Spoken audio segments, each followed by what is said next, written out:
La lectura para esta tarde está, creo que ya está proyectada, no está proyectada, está en proceso de ser proyectada, pero yo se la voy diciendo. Tito 2, del 11 al 14. Tito está para el final. Los que la tengan en el móvil lo tienen más fácil, los que no, de memoria.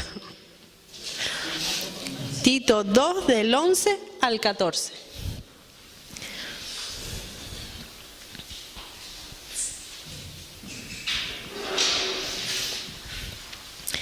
Dice así: pues la gracia de Dios ya ha sido revelada, la cual trae salvación a todas las personas, y se nos instruye a que nos apartemos de la vida mundana y de los placeres pecaminosos.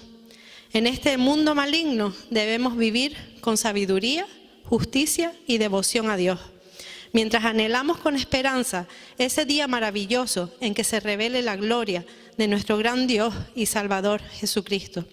Él dio su vida para liberarnos de toda clase de pecado, para limpiarnos y para hacernos su pueblo, totalmente comprometidos a hacer buenas acciones. Esta carta, aunque dice Tito, esta carta la escribió el apóstol Pablo a Tito. Tito era un cristiano que era griego y además era un colaborador habitual del apóstol Pablo. Pablo le había asignado a Tito la tarea de ir a la isla griega de Creta, porque allí ellos habían plantado, hacía ya algún tiempo, algunas iglesias que se reunían en las casas. Y resulta que esas iglesias pues estaban armándola un poquito. Y ahora vamos a ir viendo qué es lo que estaba pasando. Y Pablo está mandando a Tito para que restaure el orden allí. Los cretenses eran muy conocidos por su maldad y porque además eran súper mentirosos, pero súper mentirosos. Y además la mayoría de los hombres que vivían allí en la isla, en otro tiempo habían sido mercenarios que se vendían al mejor postor. O sea, no tenían ningún tipo de escrúpulos. El que más le pagara, ellos se vendían para hacer los trabajos que el que le pagara pues le estaba pidiendo, ¿no? La mayoría de estas personas pues se dedicaban a eso, a negocios sucios, a negocios de corrupción. Y era una isla muy insegura. Estaba llena de violencia y también llena de corrupción sexual. El problema con las iglesias que habían plantado en las casas es que habían caído bajo el liderazgo de algunos líderes locales que se habían vuelto corruptos. Y por esto Pablo le está diciendo a Tito que vaya y ponga orden. Y también le da instrucciones de cómo tiene que hacerlo. Uno de los problemas que había en estas iglesias es que habían hecho una mezcla entre lo que Pablo les había enseñado acerca de Jesús. Estaban haciendo una mezcla entre eso, entre el cristianismo y entre la mitología griega que ellos habían aprendido durante toda su vida. Tenían una mezcla ahí importante. Los cretenses presumían mucho de que el dios de la mitología griega, Zeus, había nacido en esa isla de Creta. Y además Zeus era conocido por su corrupción y porque también era súper mentiroso con las mujeres. Con tal de llevárselas al huerto, pues les mentía. Y eso era una cosa maravillosa allí en la isla de Creta, tener esa fama. Pablo quiere dejarles bien claro a los cristianos cretenses que el Dios de la Biblia, el Dios verdadero, no tiene nada que ver ni con Zeus ni con ningún otro Dios de la mitología.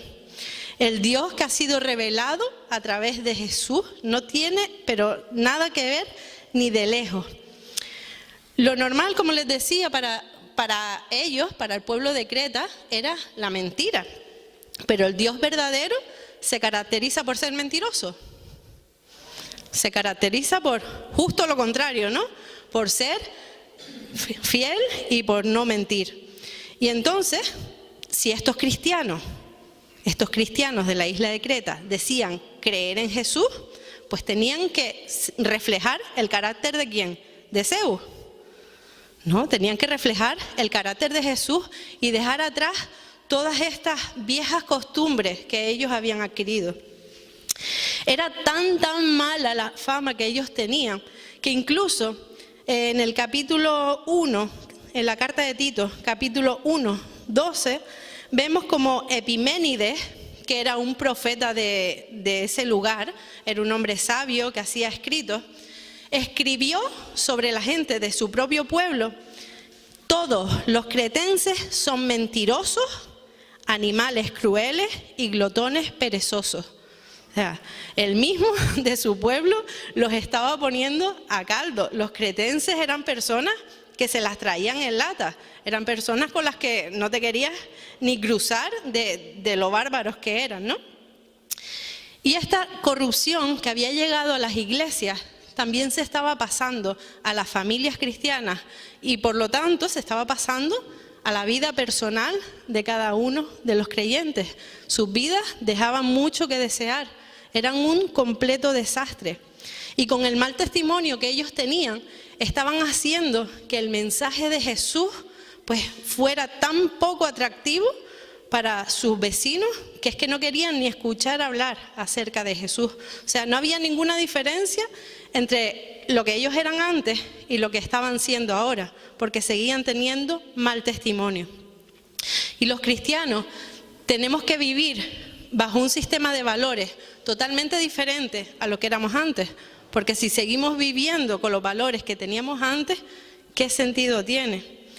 Y la gracia de Dios es la que tiene que motivar a que vivamos en este sistema nuevo de valores. Vamos a ir versículo por versículo, así que si quieren tener la Biblia abierta, para que me vayan siguiendo, aunque no sea la versión, vamos a volver al versículo 11. Dice: pues la gracia de Dios ya ha sido revelada, la cual trae salvación a todas las personas. ¿Cuál es la primera palabra que nos encontramos ahí? Gracia, ¿no? Y parece que de acróstico va la cosa.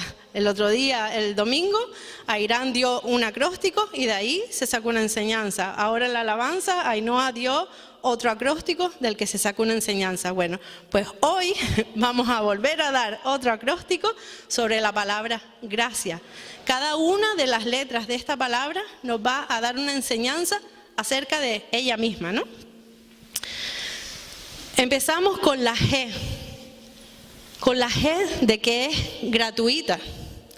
La esencia de la gracia es que, aunque merecemos que Dios esté en nuestra contra, Dios está a nuestro favor. La gracia es todo lo contrario al mérito. No podemos ganarla, no tenemos derecho a ella, no nos la merecemos, pero gracias a lo que Jesús hizo por nosotros, se nos ha sido regalada. O sea, no hemos hecho nada para merecerla. Da igual lo bellísima persona que tú puedas llegar a ser, da igual las obras de caridad que hayas hecho, no te la mereces. Ha sido regalada porque a Dios le plació regalárnosla. La segunda letra es la R, que nos enseña que es recibida por nosotros por medio de la fe. Y aquí nos dice que la gracia ha sido revelada. ¿A qué se refiere esto? ¿Se estará refiriendo a algún momento en concreto, a alguna manifestación en especial en que la gracia ha sido revelada? Dios extendió su gracia hacia nosotros por medio de Jesús y nos puso en la relación correcta con Dios. Y aunque ya hemos dicho que nosotros no podemos hacer nada para merecernos esta gracia, sí hay algo que tenemos que hacer. Hay algo que tenemos que poner de nuestra parte, porque a veces parece que dicen, ven a Dios, tú no tienes que hacer nada. No, sí que tenemos que hacer una cosa, y es recibir esa gracia por fe. Cuando en el Nuevo Testamento encontramos la palabra gracia, pues casi siempre está relacionada con Cristo, con lo que fue su vida, su sufrimiento, su muerte y su resurrección, porque todas estas acciones que hizo Jesús, toda su obra completa, pues reflejan lo que es la acción de la gracia de Dios para que nosotros pudiésemos ser redimidos. Y la gracia se manifestó en la cruz de una manera especial. Por esto dice que la gracia ha sido revelada a través de Jesús. Pero la gracia de Dios también ha existido desde el principio de los tiempos. Antes de Cristo, antes de que Él viniera, pues los creyentes que encontramos en el Antiguo Testamento, creyentes como Noé, como Abraham, Isaac, Jacob, David y muchos otros, pues ponían su fe en el Mesías que iba a venir. Ellos también son salvos por la gracia. Pues si estamos diciendo la gracia fue manifestada en ese momento, no, la gracia también existió desde el principio de los tiempos, pero ellos ponían su fe, depositaban toda su fe en ese Mesías que iba a venir. Y después de Cristo, nosotros seguimos depositando esa misma fe en el mismo Mesías, pero que ya vino, es la única diferencia. Luego viene la A de que la es accesible para todos. Jesús no solamente murió por unas pocas personas, por unos pocos grupitos de guays que se lo merecen, que estamos aquí todos y nos lo merecíamos. No, la gracia es accesible para todos, para las personas que decimos, Dios mío, con este no. Pues para esa persona también es la gracia, para los que nos caen bien, para los que no, para los que pensamos que no se la merece de ninguna manera, para eso también es la gracia. Y la muerte de Jesús, pues no fue un plan B, no es que Dios nos creara y luego se nos ocurriera pecar y dijera, ay, pues vamos a tener que hacer un plan B para salvar a toda esta gente. No, cuando Dios nos creó ya sabía que nos íbamos a rebelar contra Él y aún así nos creó, nos dio la oportunidad y nos dio también la oportunidad de poder elegirle a Él o no, aunque Él nos eligió primero, pero esto es otra historia y no me voy a estar metiendo en jardines. Nos da la oportunidad, nos la hace accesible para que lo elijamos a Él como nuestro Dios, como nuestro Salvador. Llegamos a la C de que Cristo es la fuente de la gracia. Y aunque Dios ha manifestado su gracia, ¿desde cuándo? Desde siempre, ¿no? Desde el principio de los tiempos. En Jesús la justicia y la gracia se besaron. Cristo fue castigado, que esta es la expresión de la justicia, y nosotros fuimos perdonados, que es la expresión de la gracia. Al final salimos ganando y todo, ¿no? Después de haber hecho lo que hicimos, salimos ganando. Él es castigado sin tener ninguna culpa y nosotros recibimos la gracia y recibimos su perdón. Y hasta aquí todas estas letras que hemos dado apuntan hacia el pasado, apuntan hacia la cruz, hacia la primera venida de Cristo en la tierra. Vamos a seguir en el versículo 12. Dice, y se nos instruye a que nos apartemos de la vida mundana y de los placeres pecaminosos. En este mundo maligno debemos vivir con sabiduría, justicia y devoción. Llegamos a la I de impulsados a vivir por la gracia. Y esta letra nos apunta directamente a nosotros, apunta al presente, apunta al momento de la historia en el que tú y yo estamos viviendo ahora. La gracia derramada en la cruz tiene que afectarnos a cómo vivimos en el día de hoy. Pero para esto tenemos que dejar de vivir egoístamente y renunciar a ese tipo de vida que no tiene en cuenta a Dios para nada. Tenemos que dejar de vivir para nosotros mismos y empezar a vivir para Él. Y el otro día vi una publicación en el Facebook que me gustó, entre tantas cosas que vi una que me llamó la atención, que decía que el eslogan de persigue tus sueños es un eslogan que es muy popular, que es muy conocido, que está muy arraigado en nuestra cultura, ¿no? Persigue tus sueños, tienes que ser feliz. Es que siempre digo el mismo rollo, pero es que me llama mucho la atención eso. Persigue tus sueños. Pero nosotros como creyentes no tenemos que perseguir nuestros sueños, porque si perseguimos los sueños, estamos poniendo por delante de todo nuestros sueños, nuestras ambiciones, nuestras expectativas. Los creyentes tenemos que seguir, no perseguir, seguir a Cristo, y todos los sueños y todos los anhelos de nuestro corazón van a venir detrás, y Dios se va a encargar de eso porque Él nos conoce, sabe lo que más nos conviene. Pero para eso tenemos que poner a Jesús en el centro de nuestras prioridades. Él tiene que ser lo primero para nosotros. Su gracia es la que nos va a ayudar a entender que esa clase de vida, la vida que llevábamos antes, pues en apariencia divertida, que nos satisfacía momentáneamente, no es la vida que quizás nos conviene más. Y esa misma gracia también pues nos va a ayudar a rechazar los deseos por las cosas de este mundo. Y aquí se está refiriendo principalmente a los deseos de la carne, los que tienen que ver con las 3 P. De siempre son 3 cosas, con las 3 P, con el poder, con las pasiones y con las posesiones. El poder, porque siempre queremos destacar en todo, aunque vayamos de muy humildes, siempre nos gusta que la gente nos tenga en cuenta, siempre nos gusta ocupar posiciones de poder, donde mandar. ¿A quién no le gusta mandar aquí? ¿A nadie le gusta mandar? A ti sí te gusta mandar también, no te hagas nada. A todo el mundo le gusta mandar, y ese es como un deseo natural que tenemos, ¿no?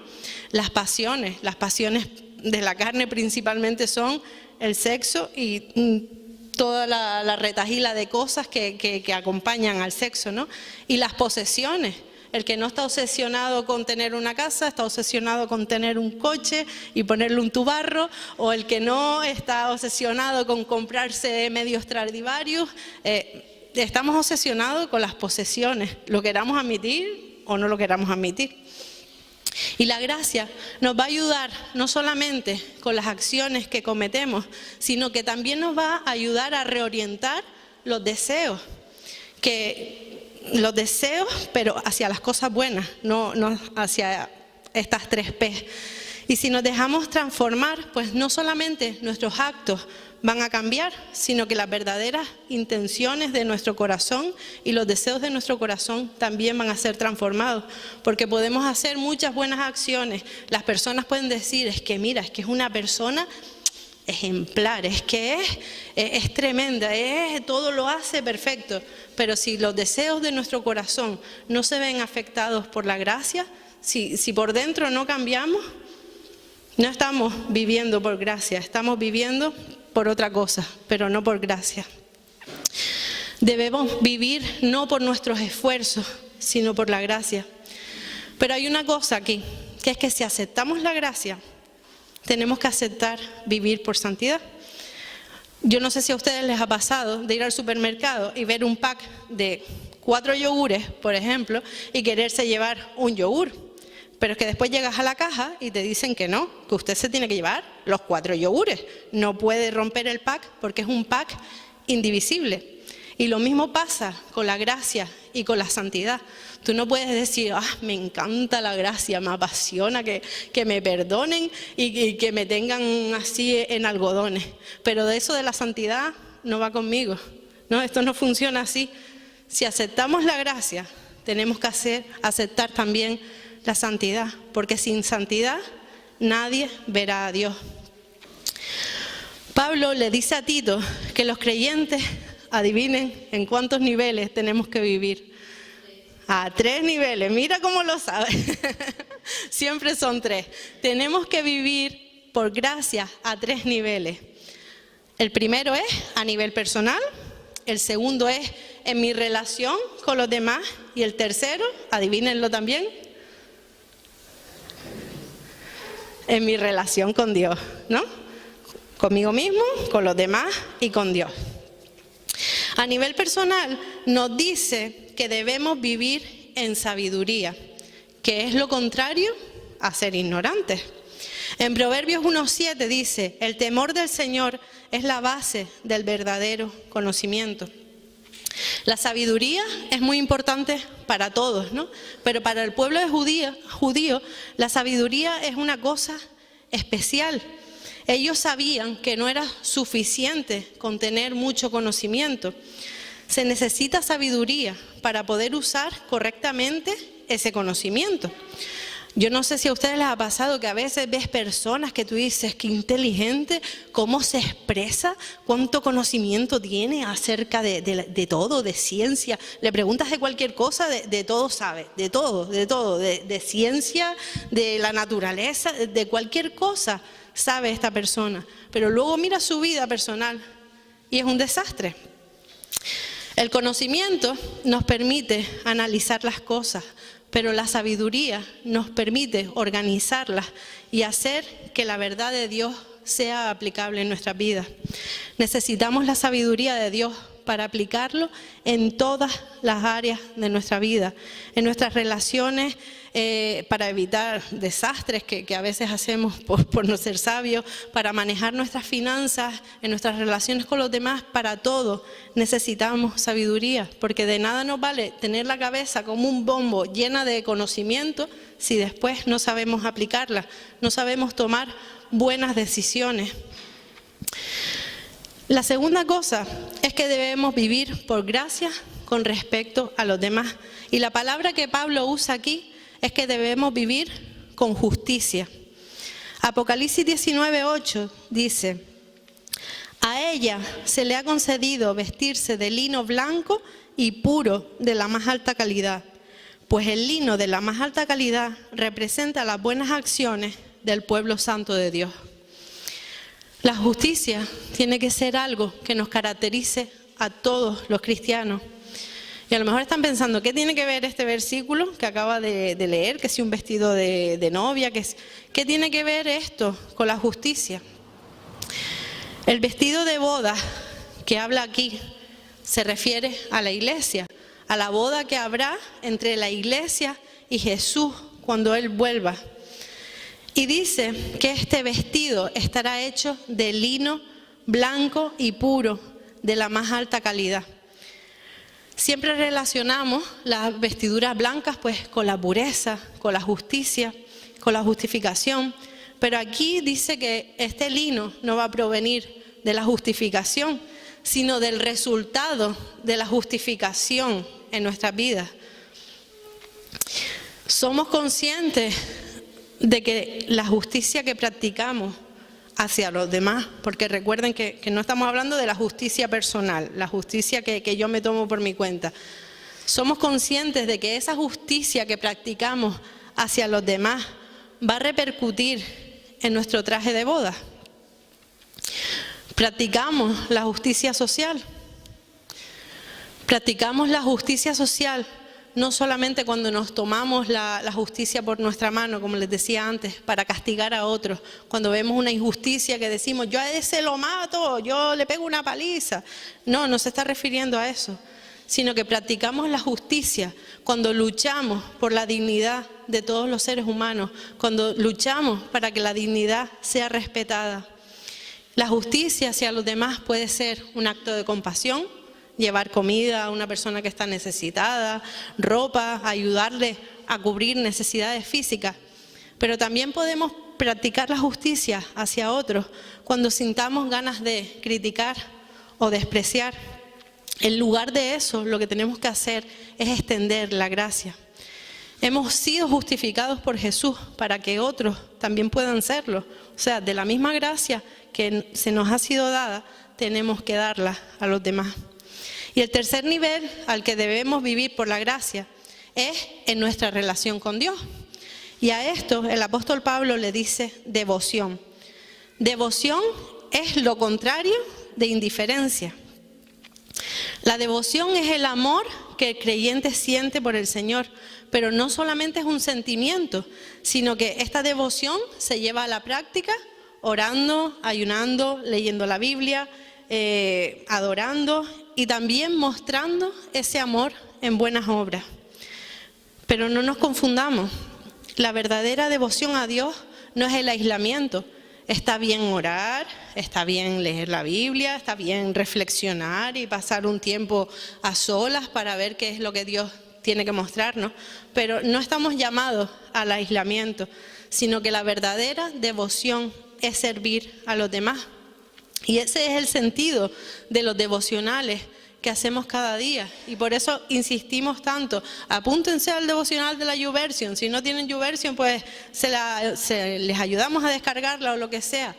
Es porque es importante cada día empaparnos de su presencia para poder conocerlo más, para poder enamorarnos más de Él y para luego poder poner en práctica lo que vamos aprendiendo. Vivir por gracia no es un llamado a vivir aislado de la sociedad y de la cultura porque es maligna, es pecaminosa, sino que es un llamado a influir en esa cultura que nos ha tocado vivir. No debemos dejarnos arrastrar por lo que está mal, que es mucho, sino que tenemos que vivir de una manera que sea tan atractiva que los demás digan, yo también quiero de eso. Vivir a 3 niveles en nuestra relación con Dios, con los demás y conmigo mismo. Vivir estos 3 niveles nos va a llevar a vivir una vida totalmente comprometida con Dios, donde vivimos por gracia en el presente, pero también con la esperanza puesta en la vida eterna.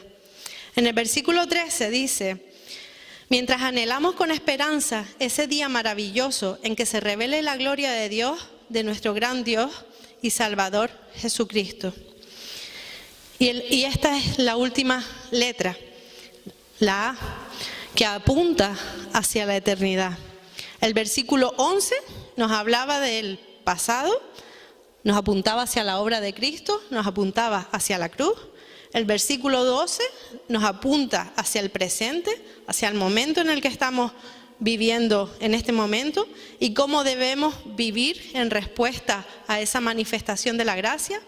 Y el versículo 13 nos apunta hacia el futuro, nos apunta hacia la eternidad. Y si nos damos cuenta, vivimos en un tiempo que está entre la manifestación de la gracia que se hizo en la cruz y entre la esperanza del regreso donde se manifestará la gloria del Rey. Vivimos entre la cruz y la corona del Rey, ¿no? Vivimos justo en ese tiempo. Cuando Jesús vino a la tierra, que ya estaban a punto de matarlo, cuando entró en Jerusalén, su entrada triunfal en Jerusalén, todas las personas lo recibieron, algunos se quitaban la ropa, la tiraban al suelo para que el rey pasara por encima, le decían, Hosana, el hijo de David, Hosana que ha venido a rescatarnos. Pero cuando pasó ese día y no llegaron a ver al rey que ellos estaban esperando ver, las esperanzas del pueblo se desvanecieron y se enfadaron. Ellos estaban esperando un rey que de verdad en ese momento los liberara de la opresión del gobierno romano. Pero en esa ocasión Cristo vino como siervo sufriente y con otro plan totalmente distinto a lo que la gente estaba esperando de él. Como no se cumplieron las expectativas, pues lo crucificaron, sin saber que con la muerte vendría la esperanza. Y nosotros anhelamos la esperanza de que vuelva, que es lo contrario de desesperanza o desesperación. Por gracia vivimos en el presente, pero con la esperanza puesta en el futuro. Y a veces nos desenfocamos un poco, ¿no? Y nos centramos en el presente, ponemos la mira en las cosas de este mundo, en lo que puede ofrecernos ahora. Pero este versículo es un recordatorio de que lo mejor está por venir, que sí vale, estamos viviendo en este momento, pero nuestra esperanza tiene que estar puesta en el futuro. Nuestra forma de vivir tiene que responder a esa gracia de Dios, pero manteniendo viva la esperanza de que pronto volverá. ¿Y qué estamos haciendo mientras Él regresa? ¿Qué estamos haciendo en este tiempo entre la cruz y la corona? ¿Cómo estamos viviendo nuestras vidas? ¿Están reflejando en nuestras vidas la gracia de Dios para que sea extendida hacia otros? Para concluir, el versículo 14 dice, Él dio su vida para liberarnos de toda clase de pecado, para limpiarnos y para hacernos su pueblo, totalmente comprometidos a hacer buenas acciones. Y este es un versículo resumen. O sea, podía haber leído este versículo y la predicación se hubiese acabado en un minuto. Este es el resumen de todo lo que llevo hablando. Jesús nos salvó, nos hizo su pueblo, Y ahora nosotros, mientras esperamos su regreso, tenemos que comportarnos como hijos suyos que somos. Somos salvos por gracia y debemos vivir por gracia. La gracia produce libertad, no produce libertinaje. Los cretenses estaban acostumbrados a un estilo de vida que ellos creían que podían seguir llevando a pesar de decir que creían en Jesús. Ellos seguían viviendo con su vieja manera de vivir. Jesús vino a liberarnos del pecado, para limpiarnos y para hacernos su pueblo. Él murió para que podamos mostrarlo a Él en cada acto de amor que realizamos, para poder mostrar su amor, su bondad, su misericordia, su compasión. Y volvemos otra vez al Facebook, ¿no? Parece que estoy todo el día metida en el Facebook. El Facebook me ha enseñado muchas cosas, muchas tonterías, que básicamente es lo que me entretiene del Facebook, pero también me ha enseñado muchas cosas en estos días de campaña política.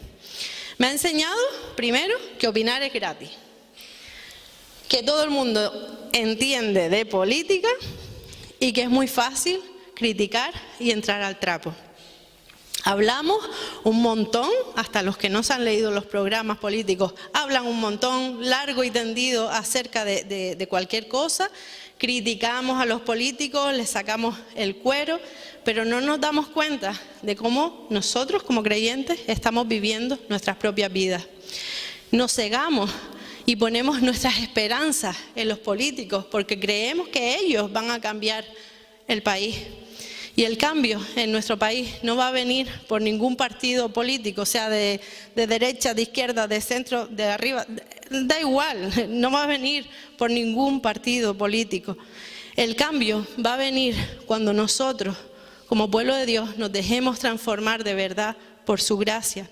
Y cuando nuestras vidas reflejen tanto a Dios, que muchos puedan volverse a Dios, puedan humillarse a Dios y puedan ser transformados por la gracia también, pero por medio de nuestros testimonios.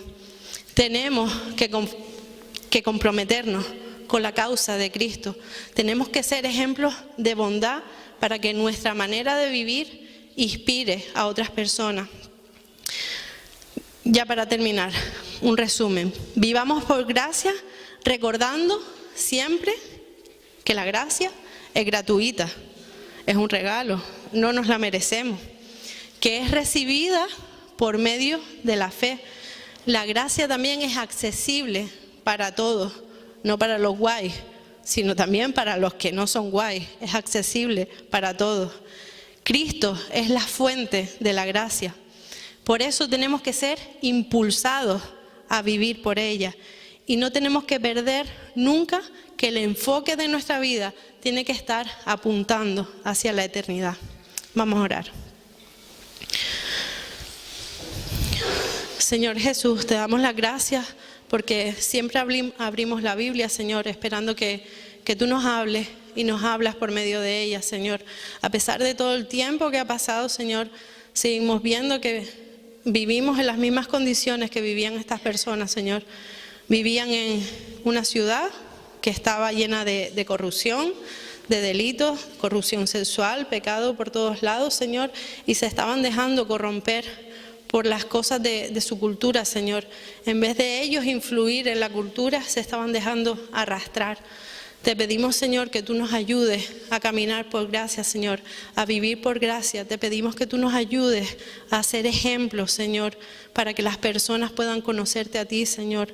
Te pedimos que nos ayudes a entender que aquí estamos solamente de paso, Señor, que no tenemos que aferrarnos a las cosas de este mundo, Señor, sino que tenemos que tener siempre la mirada puesta en ti, Señor. Ayúdanos con nuestras buenas obras, Señor, con nuestra manera de vivir, ayúdanos a que el vestido para la boda, Señor, esté lo más blanco, lo más reluciente, lo más precioso posible, Señor. Ayúdanos a vivir conforme a lo que tú nos enseñas, Señor. Ayúdanos a buscarte cada día más, Señor, para que cada día nos podamos enamorar más de ti y parecernos más a ti, Señor. Ayúdanos a compartir la gracia con los demás, Señor. Ayúdanos a recordar que nosotros tampoco la merecíamos, Señor. Ayúdanos a compartirla con quien sea, Señor, con el que nos cae bien, con el que no, Señor. Ayúdanos a compartir esa gracia con las personas que tú nos pongas delante, Señor. Te pedimos que nos des oportunidades para hablar, Señor, que sabemos que las hay cada día, pero te pedimos que nos ayudes a aprovecharlas, Señor, que podamos ser agentes de bondad, Señor, en cualquier lado donde tú nos pongas. Te pedimos que nos ayudes, Señor, a no poner nuestra mira en las fuerzas políticas, Señor, en el gobierno, sino que nos ayudes a entender que el cambio vendrá cuando las personas se humillen a ti, Señor, vuelvan su corazón a ti. Te pedimos que nos ayudes, que nos uses, Señor, para mostrar tu gloria. En el nombre de Jesús. Amén.